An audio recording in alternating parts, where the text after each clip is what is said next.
What is up, guys? Welcome back. This is another one of my beginner guide series. I haven't done this in a few days, I think, but I haven't really learned anything, so I couldn't really make a video. But I think in the past few days, while I was on this little pause, I've learned a few things about the game, and this is my next guide. Basically, it's actually going to go over a few things I've mentioned before, kind of just refresh the ideas, but also add on top of that. So this is actually just a very quick guide in my opinion, how to use a few tricks to progress through the game faster.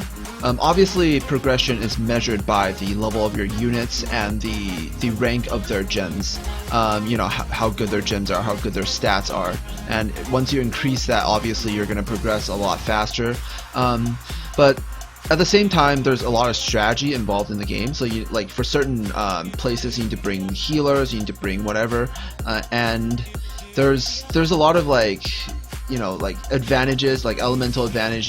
You can kind of use that to your advantage and just basically get through levels where you normally shouldn't be able to be at your current level of stats, like your level of monsters and gems. So I'm gonna talk about just basically just general progression. General progression is really straightforward. Like when you start out the game, you're gonna go through the quests, and I've been skipping all of the quests so far, so I actually haven't been doing the quests. I will need to go back and do them, but basically you will want to go through the missions. The missions give you a lot of resources. So in the very beginning, you want to get through normal mode. You want to go through all the maps, as far as you can, and when you can't, you just stop and you just farm.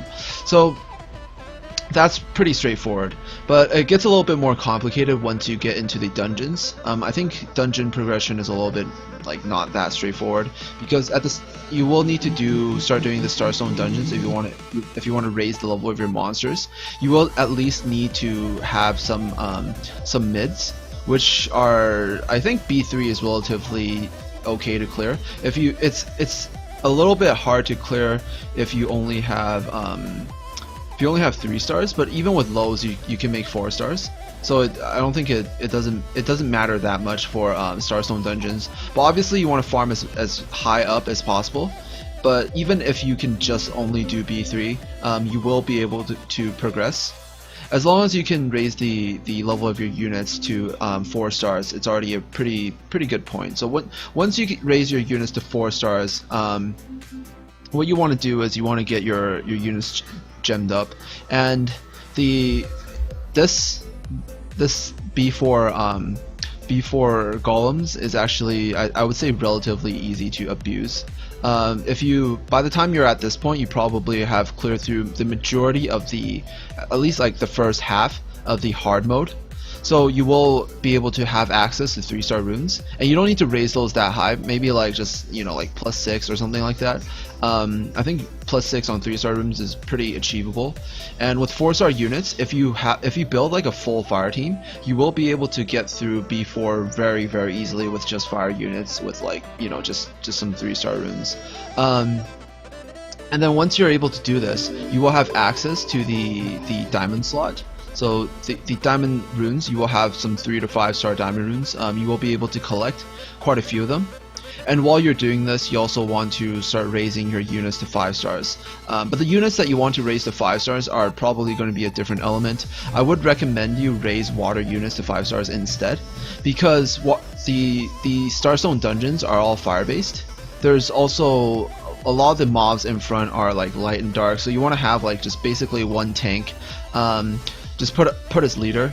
It doesn't need to be a specific element, because if the monsters don't have element advantage, they often like to attack the leader. It's not 100%, but the majority of the time they like to attack the first unit of your team.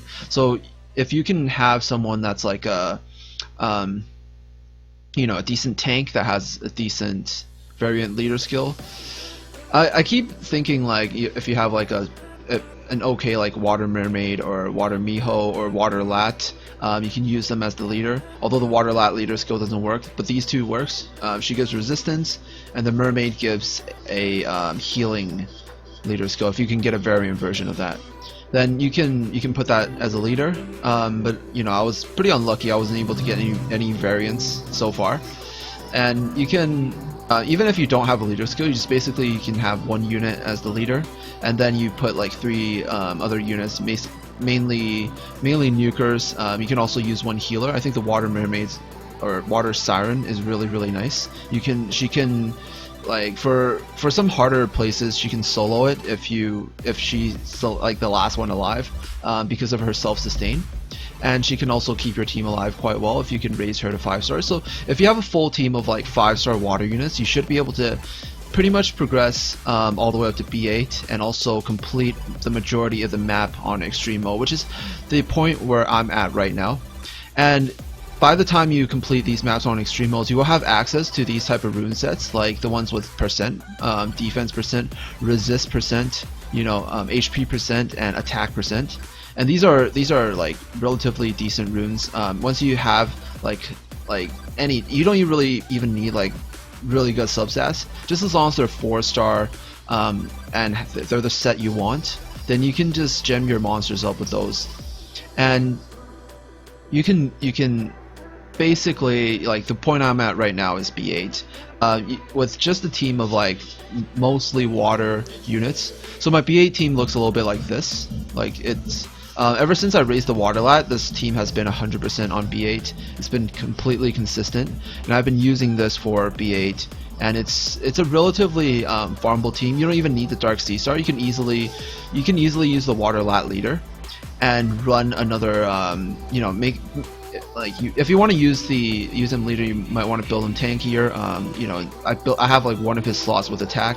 Maybe you want to have like HP as well, and then you can throw in another like, you know, hybrid base, either someone that can do some saps, or even a nuker that you want to rune with just one slot HP or defense rune. Then this way you should be able to, if they're like all water based, you should be able to clear this very easily.